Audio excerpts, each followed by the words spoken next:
Ito yung mainboard ng Bluetooth speaker. Ito. Sa Bluetooth speaker na malaki to. Ayan o. At may mga pinalitan niya ako dito. Isa itong charging port. Tsaka ito. Pati naglalagay rin ako panibagong lead. Para may indicator yung ano niya, charging. Ito bago na to, yung volume switch. Ito yung luma niya. 50k yung value. Hindi naman kasi pwede pala yung 100k, masyadong mataas. Kaya nakapag-isagad mo ng todo ay namamatay. Kaya check natin to.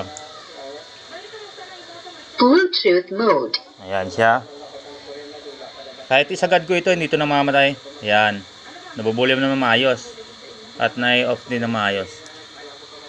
Okay, goods. Ayos tayo dito.